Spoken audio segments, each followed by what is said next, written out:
O objetivo dessa aula é falar um pouco sobre mineralogia geral e complementar a leitura que vocês vão fazer do livro Decifrando a Terra, do capítulo que trata do assunto de mineralogia geral. Bom, primeiro, por que a gente estuda mineralogia? Como foi dito na semana passada, tanto os solos quanto as rochas, eles são compostos de minerais. Nós vimos que os solos são resultado da pedogênese, atuando em um material de origem, que em geral é uma rocha, e que essa pedogênese vai gerar minerais diferentes em parte daqueles minerais que vocês observam na rocha. Tá? Então, essa diferença dos minerais ela é resultado da pedogênese, ela é um dos fatores que nos leva a identificar esses solos. Agora, o que são essas rochas? Rochas são associações de um ou mais minerais, como nós vimos também na semana passada.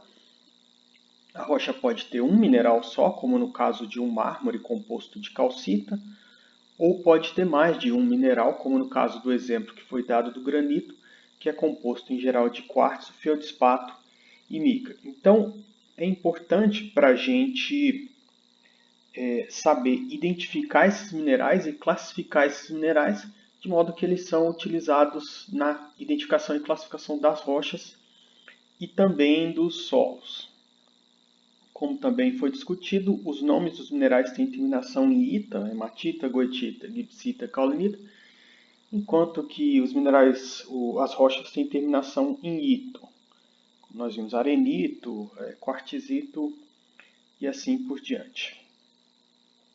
Uma definição de mineral. Essa é uma definição interessante, é um pouco simples, mas é uma definição que está no livro do Klein, que é o Manual de Ciências dos Minerais, que é um dos livros mais utilizados para ensinar esse assunto num nível introdutório, que é o que a gente está interessado nesse curso.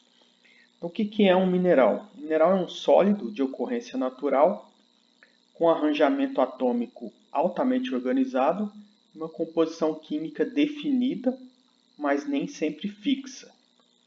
Esses minerais eles são normalmente formados por processos inorgânicos. Como a gente discutiu na semana passada, existem critérios para a definição de uma coisa como solo, e no caso dos minerais também a gente pode definir alguns critérios para a definição desse material como mineral. E esses seriam os critérios: material sólido, de ocorrência natural, arranjamento atômico altamente organizado, composição química definida, mas não fixa, ou seja, definida dentro de certos limites, e normalmente formado por processos inorgânicos. Essa questão dele ter composição química definida e arranjamento atômico está ligado aqui em parte ao fato dele ser um sólido, principalmente no caso do arranjamento atômico altamente organizado. Por quê?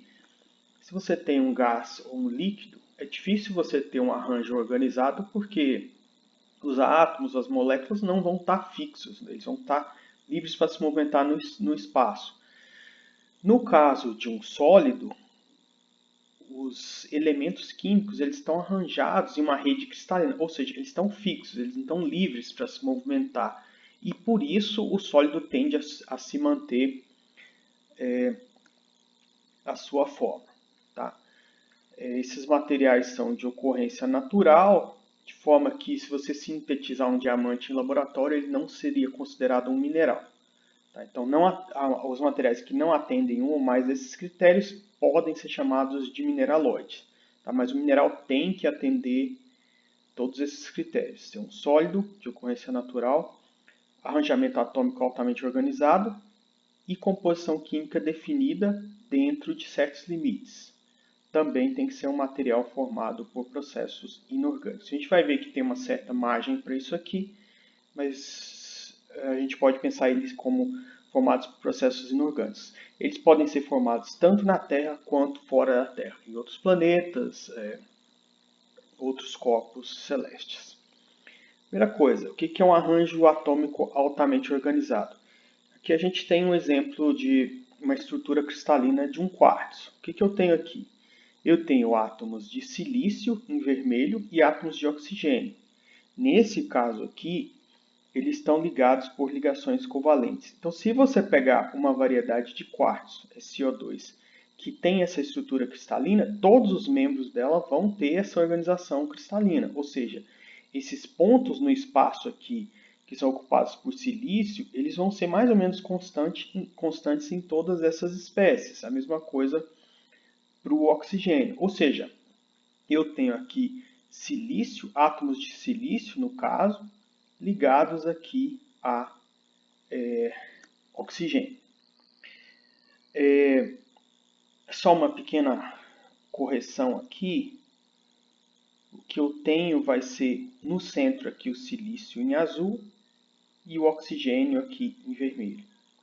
Ou seja, o que eu tenho aqui é a formação de tetraedros, que a gente vai discutir daqui a pouco, onde eu tenho átomos de silício coordenando esses oxigênios nas extremidades. Mas o que a gente tem? O que é importante a gente ver aqui? Que essa estrutura cristalina ela é fixa, o arranjo é organizado e todos os membros dessa forma de quartzo eles vão ter essa estrutura química definida, estrutura cristalina definida com arranjo no espaço. Então eu vou ter ligações covalentes aqui representadas por esses palitinhos aqui no caso dessa estrutura, que vão ligar os átomos de silício e de oxigênio formando essa rede cristalina definida. Então o quartzo tem esse tipo de estrutura cristalina e ele tem uma fórmula química definida, que nesse caso aqui é o SiO2, ou seja, essa estrutura cristalina aqui é uma estrutura formada por átomos de silício e átomos de oxigênio.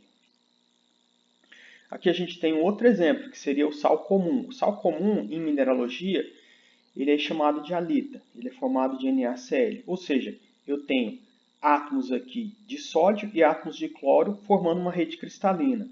Cada átomo, a gente pode pensar como o cloro no centro aqui ou como o sódio no centro, não importa, mas cada um deles vai estar coordenando aqui 6 átomos ao redor dele. Tá? Então, essa é a estrutura cristalina que é formada, a estrutura organizada, e essa é a disposição desses átomos na grade cristalina desse mineral chamado de halita. É o mineral que pode ser utilizado para fazer o sal de cozinha. Né? O sal de cozinha, em geral, ele é obtido a partir de depósitos evaporíticos, né? Evaporação de água do mar, mas ele pode também aparecer na forma do mineral halita. Então, está aqui um aspecto do mineral em si. Vocês observam que quando você tenta quebrar ele tende a quebrar nessa estrutura em forma de cubos. E isso é reflexo da estrutura cristalina interna dele, que é uma estrutura altamente organizada. Então eu tenho um mineral que tem uma estrutura atômica ordenada e tem uma fórmula química definida, que é o NaCl, que é o cloreto de sódio aqui no caso desse mineral halita. Então isso é observado para todos os minerais. Todos eles vão ter um tipo de estrutura cristalina mais ou menos complexa e isso muitas vezes vai refletir no aspecto externo dele. Quando a gente fala em termos da composição química definida, que seria um outro critério que a gente precisa analisar, a gente observa que cada mineral possui uma fórmula química definida. No caso da halita, a gente viu que é o NaCl, cloreto de sódio. No caso do quartzo, como a gente viu, é o SiO2, que é um dióxido de silício. Aqui a gente tem outros exemplos. Hematita, que é um óxido de ferro, Fe2O3. Calcita, que é um carbonato de cálcio, CaCO3. E a caulinita, que é um filosilicato, que é do grupo dos silicatos, eu tenho Al2, Si2O5, OH4. Então essa composição, sempre que a gente tiver uma hematita, a gente vai esperar essa fórmula. Em alguns casos você pode ter uma variação composicional na hematita, mas a gente espera observar esse tipo de fórmula. Mesma coisa para o quartzo, para a calcita e para a caulinita. Então, para cada espécie mineral é associada a uma fórmula química, ou seja, ele é um composto químico, só que diferente da maioria dos outros tipos de compostos químicos, ele possui também uma estrutura cristalina, ou seja, uma estrutura organizada, onde os átomos têm suas posições definidas no espaço. Mas no caso dos minerais, em alguns casos, essa composição química admite alguma variação. O que é importante a gente verificar aqui? Primeiro, que essa variação na composição química ela vai ser nos elementos que compõem a fórmula, mas não nos elementos que determinam a classe. Então, por exemplo, se a gente voltar aqui um pouco, no caso da calcita, o que a calcita é? O elemento aniônico aqui, o radical aniônico CO3, me diz que ela é um carbonato. E o cátion aqui, que é o cálcio, me diz a composição ou tipo desse carbonato. Então, nesse radical aniônico, eu não vou admitir variação. Por quê? Se eu mudar isso aqui, ela deixa de ser uma calcita. No exemplo de um outro mineral chamado de dolomita, que é similar aí, que é da mesma família, do mesmo grupo da calcita, no caso de composição química em si, não de estrutura cristalina, a gente vê que ela é um carbonato, porque eu tenho CO3 2- aqui, e eu tenho átomos de cálcio e magnésio. Ou seja, no caso da calcita eu tinha cálcio, aqui eu tenho cálcio e magnésio no caso da dolomita.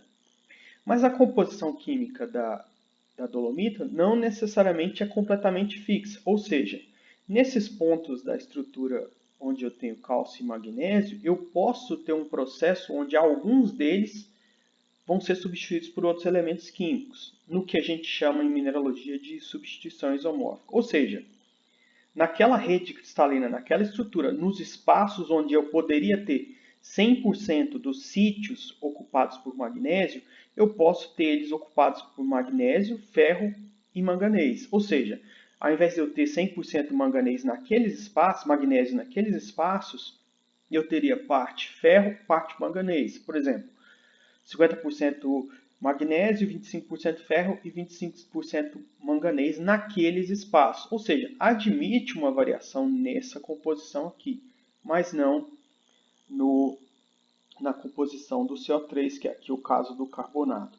Então eu tenho esse processo de substituição isomórfica, onde eu vou ter diferentes cátions ocupando certas vacâncias estruturais. Então a dolomita é um bom exemplo disso. Em outros minerais você vai ter pouca ou nenhuma substituição isomórfica. No caso da hematita, por exemplo, eu tendo a ter pouca ou nenhuma substituição do ferro por outros elementos metálicos naqueles pontos estruturais.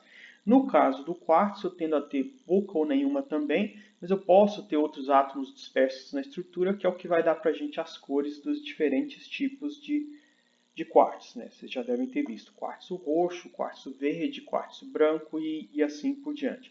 Então, nossa composição química é definida, mas não necessariamente é fixa. Isso vai ser bastante importante quando a gente estuda alguns minerais onde eu tenho soluções sólidas, ou seja, tenho grandes variações nesses cátions que compõem a estrutura do mineral. Então, voltando aqui no caso da dolomita, o que a gente tem? Um carbonato, onde eu tenho aqui cálcio e magnésio. Esse CO3, como eu disse para vocês, é o elemento aniônico e os cátions são os elementos catiônicos. Então, isso aqui é o radical que define para a gente a classe do mineral, no caso carbonato, e aqui vai definir o tipo dentro dessa classe. Então, essa fórmula ela obedece um certo balanceamento estrutural, ou seja, para os minerais que aparecem nas rochas, essa estrutura tem que ser neutra.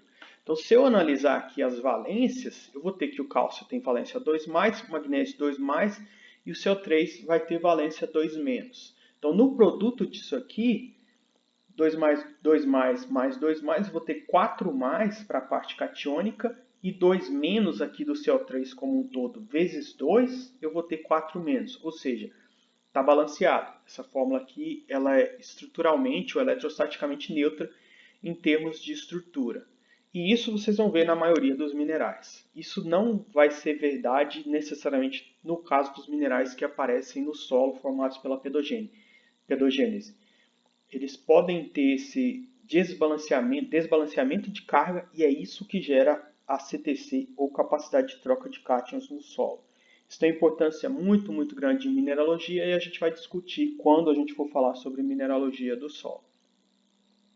Bom, como são formados minerais? Processos inorgânicos são formados por processos inorgânicos? Em grande parte isso é verdade. Por quê? Se a gente pensa em termos de minerais ígneos, eles são formados pelo resfriamento e cristalização de magma ou lava. Vejam que a cristalização é um ponto bem importante porque é isso que gera a estrutura cristalina organizada. Se ele não cristaliza, ele forma uma forma amorfa que não é considerado um mineral porque não tem estrutura cristalina. E aí, no caso, seria considerado um mineraloide. Então, em grande parte, são processos inorgânicos, mas alguns minerais podem ser formados por mediação orgânica. No caso, por exemplo, os carbonatos eles podem ter sua precipitação favorecida via corais, via organismos em corais. Então, grande parte dos depósitos de carbonatos, eles podem, ou uma parte significativa dos depósitos, podem ter sido depositados via mediação orgânica, mas, a grosso modo, os processos são inorgânicos.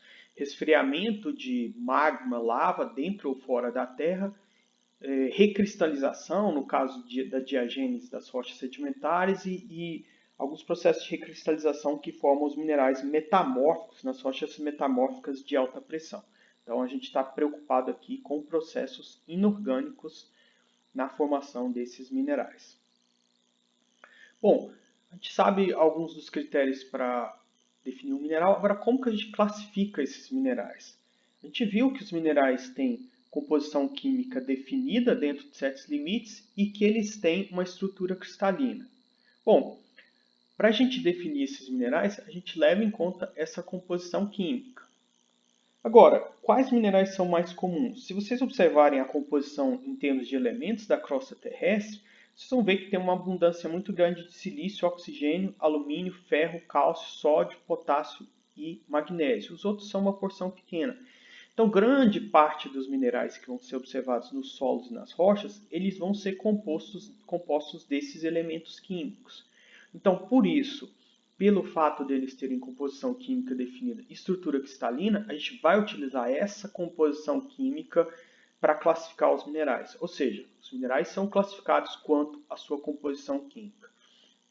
Vocês vão ver muitas vezes que isso aqui é agrupado na forma de óxidos, ou seja, é representado na forma de óxidos para favorecer a classificação desses minerais. Então, eu tenho aqui óxidos de silício e óxidos de alumínio e vão compor grande parte dos minerais. Tá? Então, no caso aqui, o SiO2, ou óxido de silício, ele é tão importante que é gerado uma classe só para a classificação desses minerais, que é chamada de silicatos. Tá? Então, ferro e alumínio também são bastante comuns. A gente viu lá o exemplo de hematita, tem outros óxidos de ferro importantes nos solos e nas rochas. Então, a gente utiliza isso aqui como classes químicas para poder classificar esses minerais. A gente vai ver que a abundância dos silicatos é tão grande que a gente tem subclasses dentro dos silicatos. Isso também é bastante importante na mineralogia, tanto dos solos quanto das rochas. Pois bem, com relação à composição química, como eu indiquei para vocês lá no início, a gente utiliza o radical aniônico para poder definir a classificação desses minerais quanto à composição química. Então, o que eu tenho? Óxidos. Quando eu tenho algum elemento metálico ou algum elemento de outra natureza que não seja o silício ligado ao oxigênio. Sulfetos, ligado ao enxofre. Sulfossais, são sais de outros elementos químicos, tá? Que não, no caso aqui, seria o enxofre. Sais halogênios, sais halógenos, sais de cloro, flúor e outros elementos halogênios. Carbonatos, algum elemento catiônico aqui ligado ao CO3, que é o carbonato. Nitrato, NO3. Boratos, alguma coisa com boro. Sulfato e cromato. Sulfato é SO4 ou cromatos, CrO4. A mesma lógica segue para os outros tipos de compostos. Fosfatos, arseniatos, vanadatos, tungstatos, molibdatos, e depois a gente chega nos silicatos, que é alguma coisa SiO, ou um óxido de silício. Vejam que você poderia argumentar, mas não é um óxido? Mas ele está ligado ao silício e ele acontece tanto que a gente precisa ter uma classificação só para ele. Então, o número Mn aqui varia de acordo com o tipo de silicato que a gente está trabalhando, e eu vou falar um pouco mais sobre isso. Vocês podem também ler no capítulo do Decifrando a Terra. Bom, vamos analisar então essa classificação quanto à composição química. Elementos nativos são aqueles minerais que aparecem na forma de um só elemento, ou seja, a estrutura cristalina, a organização dele, aparece só um elemento químico. Tem os elementos nativos, que são em geral associados aos metais preciosos, ouro, prata, cobre, platina. A gente tem os semimetais nativos, por exemplo, aqui arsênio e bismuto. A gente tem não metais nativos, enxofre elementar, e o diamante e a grafita são exemplos interessantes disso, porque ambos são compostos de átomos de carbono. Agora, se vocês me perguntam qual que é a diferença entre os dois, processo de formação e estrutura cristalina. A estrutura cristalina do diamante ela é átomos de carbono completamente ligados por ligações covalentes, e a grafita são átomos de carbono não completamente por ligações covalentes. Ou seja, o diamante é muito mais duro, tem uma estrutura muito mais rígida do que no caso da grafita, por isso. Mas ambos são compostos da mesma composição química, que é carbono. O diamante tende a ocorrer em formação por ambientes de pressão e temperatura muito elevada, às vezes ligados a processos mais profundos na crosta. Óxidos. A gente tem elementos químicos ligados ao oxigênio. Um exemplo aqui, até o gelo ele é listado como óxido, porque se o gelo é formado naturalmente por resfriamento da água, ou seja, nas geleiras, ele poderia ser considerado um mineral enquadrado como um óxido. Tem vários exemplos aqui, eu vou destacar para vocês o exemplo da hematita, que é o óxido de ferro. No caso, anidro significa que ele não tem água estrutural, ou seja, ele não tem hidratação estrutural, e essa hematita é o que dá a cor vermelha para os solos. E a magnetita, que é um mineral magnético, que muitas vezes ele ocorre na forma de um pó. Em alguns solos, que se você pegar um ímã e levar nele, ele vai ser atraído o ímã vai atrair esses grãos desse mineral, então, desses minerais. Então a hematita tem uma importância muito grande em solos das regiões tropicais, onde todos esses solos vermelhos são formados por hematita. Dando continuidade aqui, a gente tem óxidos hidratados, onde eu tenho hidratação estrutural, ou seja, eu tenho, a grosso modo, moléculas de água ligadas à estrutura desses minerais. No caso da hematita, da goetita, a gente tem um óxido de ferro hidratado, seria similar a eu pegar a hematita Fe2O3 e ligar moléculas de água a ela. A fórmula acaba se simplificando para FeOH. Tá? Então, o OH, nesses casos dos óxidos hidratados, ele indica hidratação. A hidroxila, nesses casos, indica hidratação. Gibbsita e goetita são óxidos extremamente comuns em solos dos trópicos. Quando vocês veem solos alaranjados, que é bastante comum nessa região também, isso é associado à goetita. No caso da gibbsita, a gente tem um hidróxido de alumínio que também é bastante comum, principalmente em solos altamente intemperizados, ou seja, solos que já foram submetidos às intempéries por longos períodos, de dezenas de milhares de anos na maioria dos casos. Limonita também merece um destaque porque é o que vai formar em grande parte as lateritas, ou as concreções de ferro, ou as cangas lateríticas, que são bastante comuns também nos solos da nossa região. Sulfetos eu vou ter elementos ligados ao enxofre, não tem nenhum de destaque para a gente no momento. Um exemplo interessante é a pirita, só que é o ouro de tolo. Tá? Ela é brilhante, parece ouro, mas ela tem propriedades físicas e químicas muito diferentes do ouro, sendo uma delas, por exemplo, a densidade. Sulfossais, sais são sais de outros elementos, aqui no caso a gente está falando de enxofre, prata, mas veja que o enxofre não está como elemento aniônico aqui no caso. Tá? Ele está em outro ponto aí da estrutura, então ele não vai ser considerado como mineral de enxofre ou um sulfeto. Nos sais halogênios ou halógenos aqui eu tenho, por exemplo, a halita, silvita e fluorita, que são bastante comuns como evaporitos. A halita, como eu disse, para ser usada para fazer sal de mesa, e a silvita pode ser usada aqui como fertilizante de potássio, ou seja, ela fornece cloro aqui e potássio, que é um elemento essencial aqui para as plantas. Dos carbonatos, a gente discutiu um pouco a calcita e a dolomita. Elas são interessantes tanto do ponto de vista de rochas, porque tem vários terrenos que são formados por rochas calcárias que são rochas compostas por esses minerais. E, se a gente pensar do ponto de vista da agronomia, são as rochas do caso das sedimentares. Os calcários, os dolomites, são utilizados como fonte de calcário. Calcário agrícola, que é utilizado para neutralização e correção de solos. Por quê? Porque eu tenho aqui cálcio e magnésio, que são elementos nutrientes importantes para as plantas, e o CO3 reage com a acidez do solo, neutralizando essa acidez. Eu tenho, do grupo da aragonita, eu tenho um mineral aqui que tem a mesma fórmula da calcita, veja, CaCO3, mas qual que é a diferença? Aí entra no caso da estrutura cristalina. A organização dos átomos, no caso da aragonita, é diferente no caso da calcita. E a gênese delas também é um pouco diferente. Mas vejam que eu posso ter uma mesma fórmula química, mas são minerais diferentes, de grupos diferentes, porque a estrutura cristalina deles é diferente. Nitratos, eu tenho NO3, nitro de sódio, nitro de potássio, nitrato de potássio, boratos, bórax, boracita, tá? Mais uma questão de curiosidade. Sulfatos e cromatos. Sulfato eu vou ter alguma coisa ligado a SO4. Eu posso ter sulfatos anidros. Um exemplo aqui seria a anidrita, que é o sulfato de cálcio anidro, ou seja, não hidratado.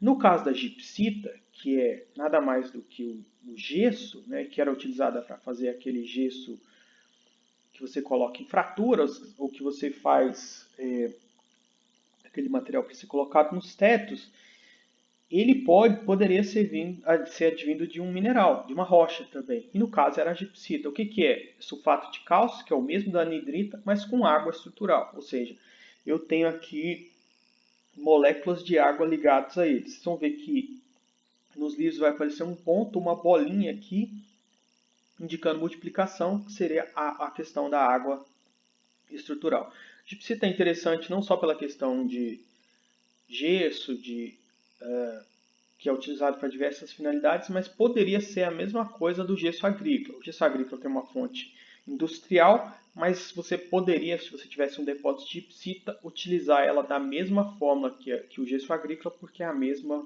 fórmula química. Fosfatos, arseniatos e vanadatos, mesma lógica.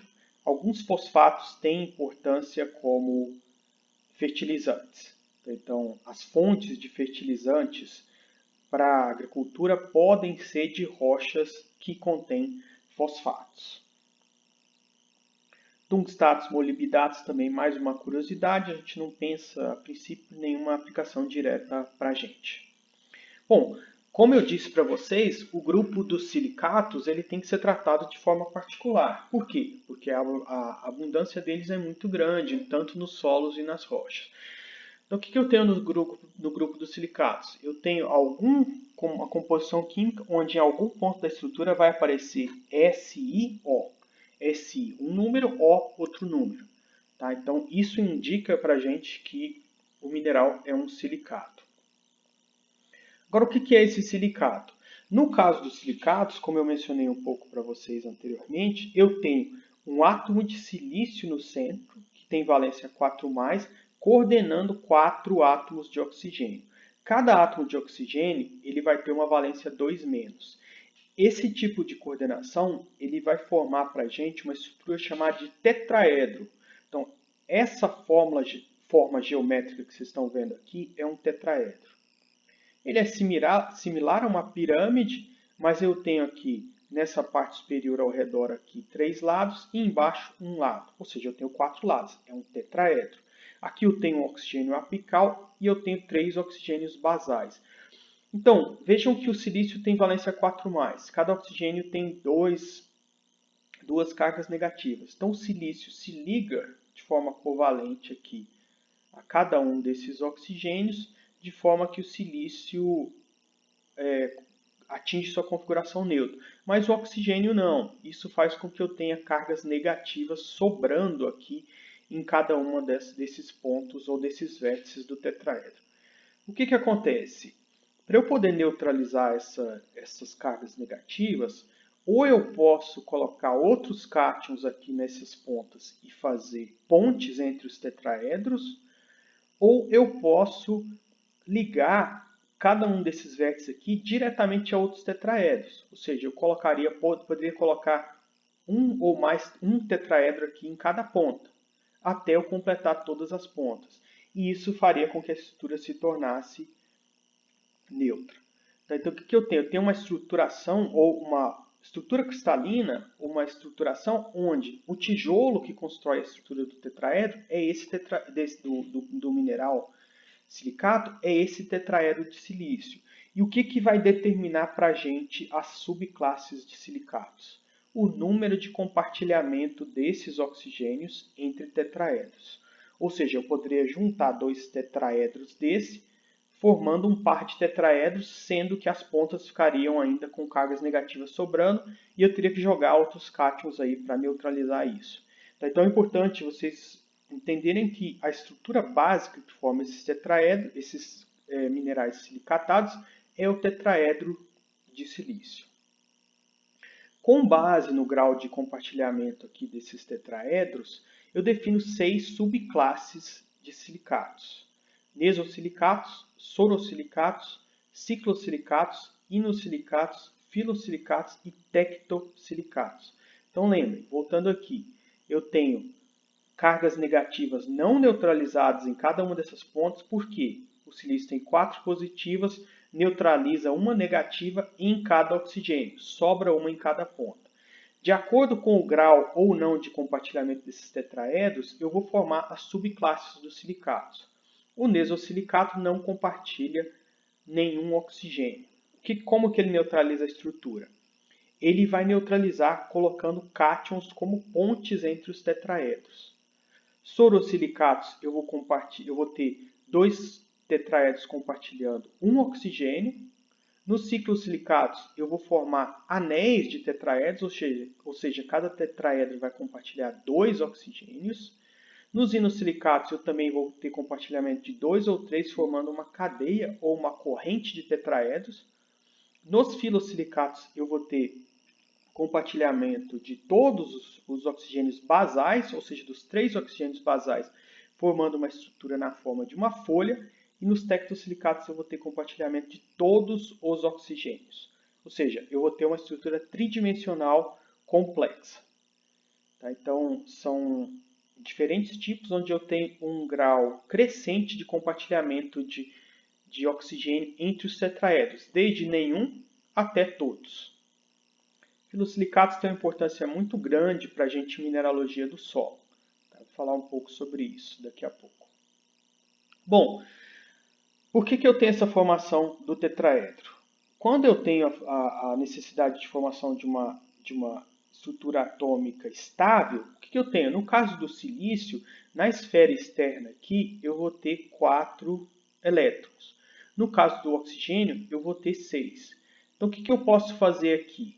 Eu posso fazer compartilhamento de 2 elétrons aqui por ligação covalente, de modo que eu tenho 2, 2, 2, 2 aqui no caso, eu vou ter 8 na esfera externa, tá? No caso do silício. E isso vai me dar uma configuração eletrônica neutra no caso do silício. Tá? Então, se eu vier aqui contar, eu tenho 1, 2, 3, 4, 5, 6, 7, 8, que é o que eu preciso na esfera externa do átomo para ter uma configuração estável.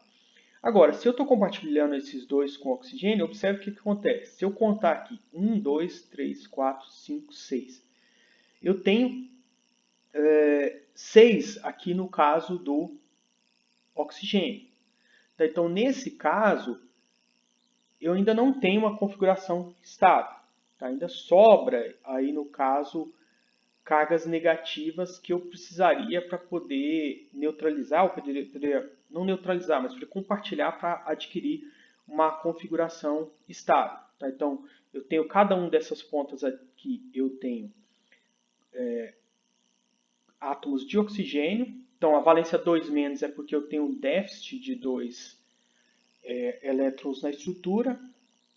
E no caso aqui, eu fazendo esse compartilhamento com o silício desses 4 oxigênios, os oxigênios ainda não adquirem uma configuração neutra, mas o silício sim. Então o que acontece? Eu preciso compartilhar, fazer mais compartilhamentos, ou eu preciso de outros átomos aqui ao redor para poder garantir uma estrutura neutra aí para o oxigênio.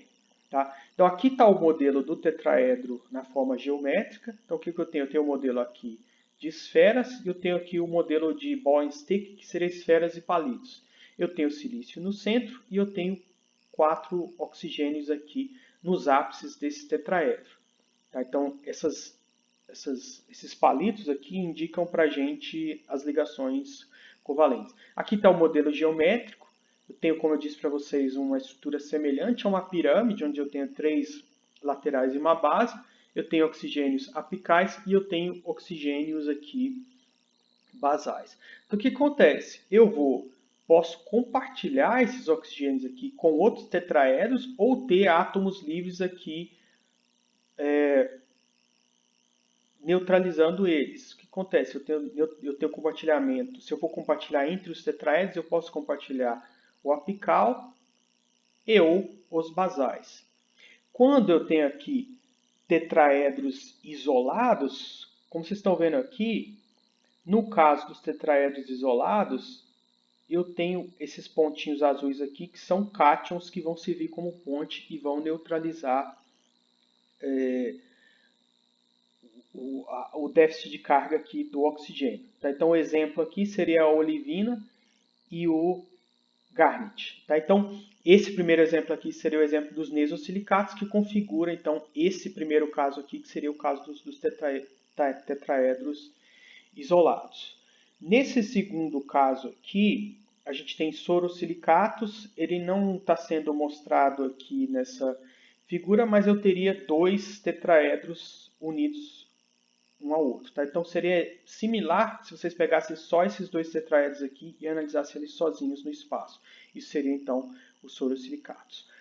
No caso dos inosilicatos, eu vou formar corrente, ou seja, eu tenho compartilhamento dos 2 oxigênios aqui dos lados, ligando, formando uma forma contínua. Eu posso ter inosilicatos de cadeia ou corrente simples ou cadeia dupla. No caso da cadeia dupla, essas 2 cadeias aqui se ligariam. Tá? Então, esse oxigênio aqui estaria ligado a esse oxigênio, formando uma cadeia dupla, que é exatamente esse caso aqui. Tá? Então, só confirmando aqui, esse aqui seria o caso de cadeia dupla e esse aqui seria o caso de cadeia simples. Tá?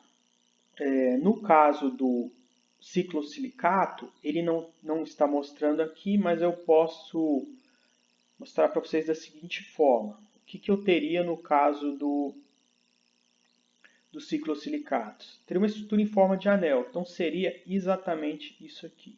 Vocês percebem que essa estrutura aqui que eu estou circulando, ela forma um anel. Então aqui seriam ciclosilicatos formando anéis de 6 tetraedros. Ao redor deles, como acontece em todos os casos, eu tenho cargas não neutralizadas, daí eu preciso de cátions aqui para poder neutralizar essa estrutura. Então eu vou aproveitar aqui, no caso dos sorosilicatos, eu teria 2 tetraedros unidos. Tá? No caso dos nesosilicatos, eu tenho os tetraedros sozinhos. No caso dos filosilicatos, eu tenho união de eu tenho compartilhamento de todos os oxigênios basais, formando uma estrutura na forma de uma folha. Imagina mesmo uma folha de papel. Né? Então, se eu propago isso no espaço, eu tenho compartilhamento de todos os oxigênios basais, forma uma folha. Tanto que as micas, o grupo das micas, ele se destaca na forma de folhas. Um mineral muito importante para a gente é a caulinita, que é um argilo mineral presente nos solos, que é um filosilicato. Tá? A gente vai falar sobre isso em mineralogia do solo. E no caso dos tectosilicatos, eu tenho compartilhamento de todos os oxigênios, ou seja, eu formo uma estrutura tridimensional compacta. Cada ponto desse aqui, eu tenho um oxigênio e esses oxigênios são todos compartilhados. Em geral, ligações mais tendendo para covalentes, forma minerais muito duros, como por exemplo aqui os grupos do quartzo e dos feldspatos. O quartzo aparece nos solos sem ter sofrido pedogênese. Por conta dessa questão da resistência dele, ele é muito resistente à pedogênese e tende a não formar um mineral diferente no solo, tende a ser algo similar ao que acontece nas rochas. Tá? Então, A gente tem então aqui os 6 tipos, de acordo com o grau de compartilhamento dos oxigênios nos tetraedros, conforme eu mostrei aqui para vocês. Sendo esse último tipo, os tectosilicatos, compartilhamento de todos, eles são bastante resistentes. Então, para resumir, o que a gente viu como critérios para a definição de mineral? É formado naturalmente, tem composição química definida dentro de certos limites, mas não é fixa, porque eu posso ter substituição isomórfica. Tem arranjo organizado, que é a forma de uma estrutura cristalina, e é formado por processos inorgânicos na Terra ou em outros planetas, outros corpos celestes. Tá? Lembrando que ele é formado naturalmente, materiais artificiais não são considerados para esses critérios como mineral.